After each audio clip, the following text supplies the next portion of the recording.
Hey guys, Redheaded Crafter. My name is Ashley, and thanks for stopping by. I appreciate everyone's support, and if you like what you see today, please don't forget to hit that subscribe button. I am trying really hard to grow my channel, you guys. So, anyways, I got some organizational office DIYs for you today. They are farmhouse inspired. That's my style, even though I don't live in a farmhouse yet. But we are looking to move to the country, and I've already decided that, that's my style. Anyways, if there's anything that you guys want to see, please leave it in the comments below. And if there's anything I can do better, leave that in the comments below too. And anyways, I hope you guys like what you see today, and let's get crafting. Bye! Hi guys, our first project today, we will be using these boxes from Dollar Tree, or you can find these at Michael's for the same price and they're better quality.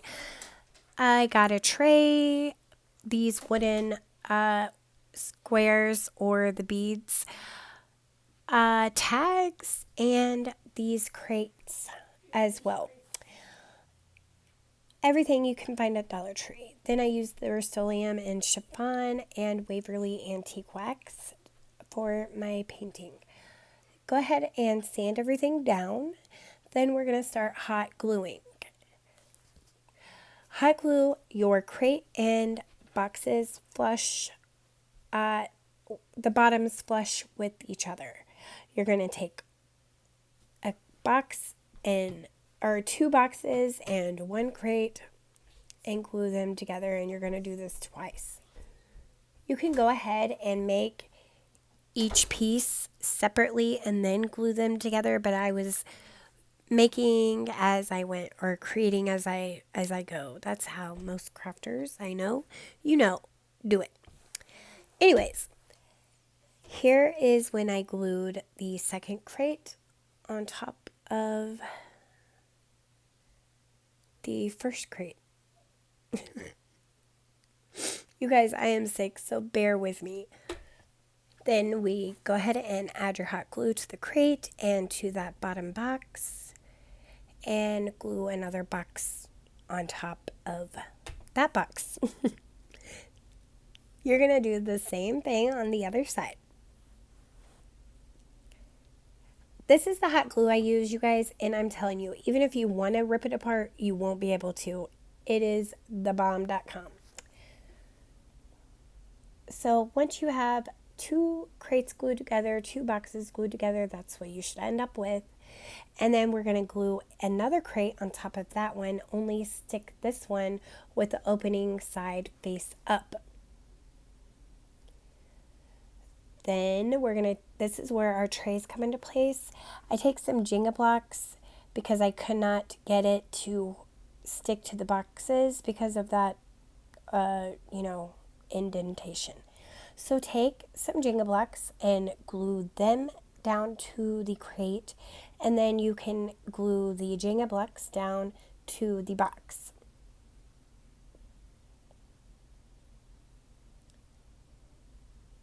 Do that on both crates on both sides of your unit, and this is what you should have.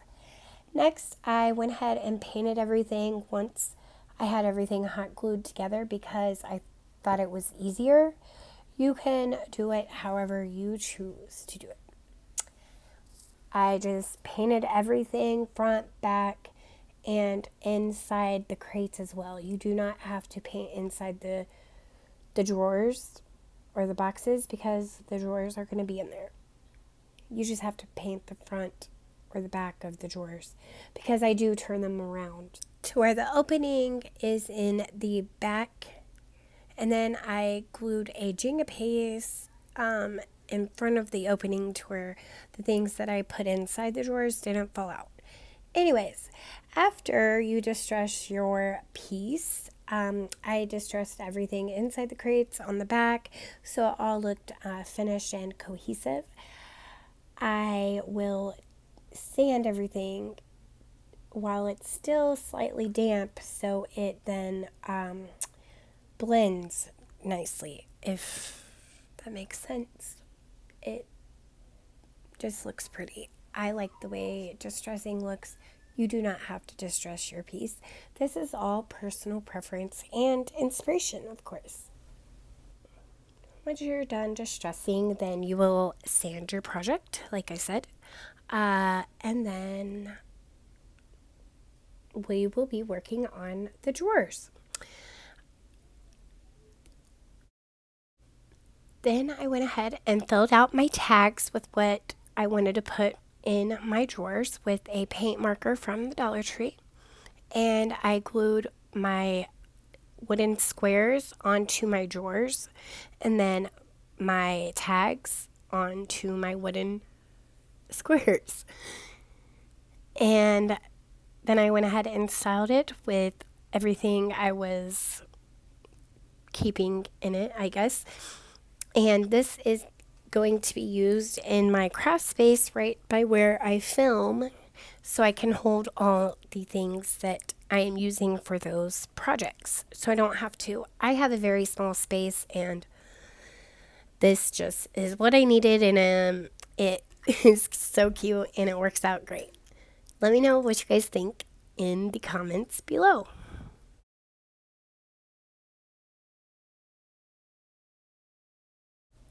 Our next project is going to be working with the wooden arrows from the Dollar Tree, some scrapbook paper, Mod Podge, and you can get that at Dollar Tree, and or a glue stick. I traced my arrows onto my scrapbook paper and then cut them out and Mod Podged them onto my arrows. Then hot glue your arrows to your little, what are those called? Palette signs. But you guys can paint yours before. I just was, like I said, creating on the go. So I gave them a quick coat of the Rust-Oleum chiffon color chalk paint. And in between those, then I distressed with black Waverly ink. I even distressed like the scrapbook paper.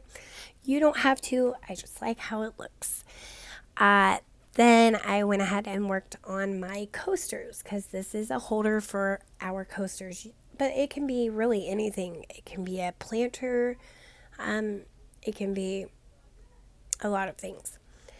So I'm sure you guys have seen these made. I just take 3 Jenga blocks and glue them side by side. And I make 4 of them and then glue those 4 together in opposite directions, if you can see what I mean. I'm not sure how to explain it. But just hot glue them together, 4 sets of 3. And that is your coaster. So easy.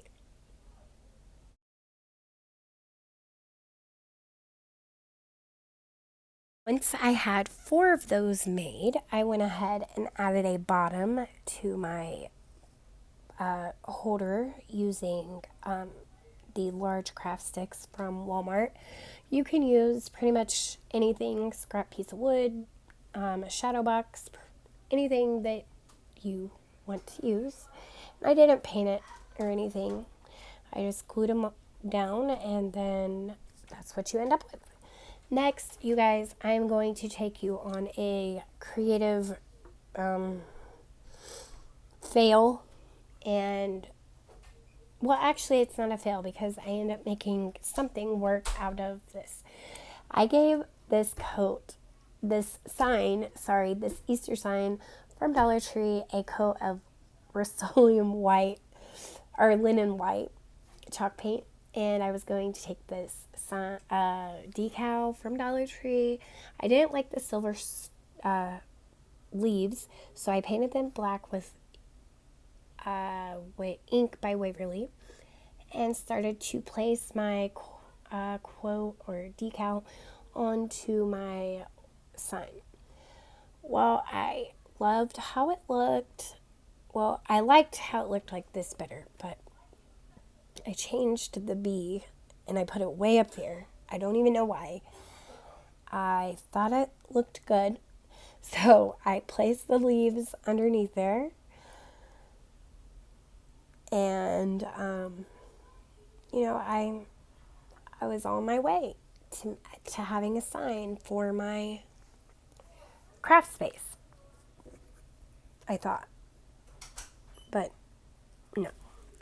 So then I added Mod Podge and was spreading it out, and silly me forgot that I had painted those leaves, and then it started to smear on my sign. And instead of fixing it, I thought, well, I'll just distress it with some black chalk paint. And this is where it went downhill for a minute. I did not wait for that Mod Podge to dry, so when I distressed it, it just smeared and smeared and smeared more and more. And I just thought, oh my goodness, what am I doing? I will wipe it off. And you guys, so then I thought, okay, I will use it like a stencil, how you paint over things and then you pull it up and it's beautiful. And, well, you'll see.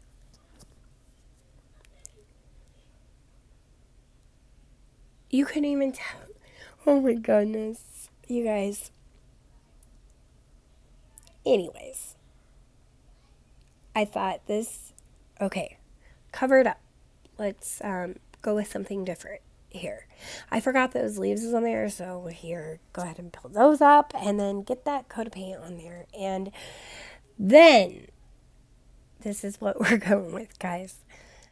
I went ahead and took this galvanized picture frame and hot glued it down to the board from Dollar Tree. This picture frame I found at Dollar General for I think $2.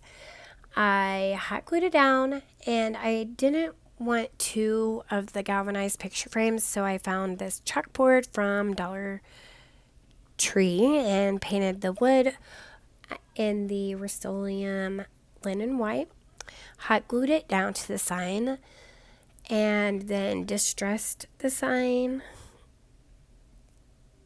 with the Rust-Oleum linen white, and flipped up and fixed that bow, hot glued it down, and then, this is what I ended up with. You guys tell me what you think in the comments below. I like it. I can leave myself a positive affirmation and, notes. Anyways, I took a canister from the Dollar Tree and painted it white, but there's no need to paint it white because I just took a hole, poked it in the top of that canister, added my jute in there, took a piece of scrapbook paper, and cut it out to size. Then I Mod Podged it onto that canister. So no need to paint. I think I found mine. My canister was originally silver, if that helps you find one. Once you cover it in Mod Podge and spread it all out evenly, then you're going to roll your canister up into your scrapbook paper.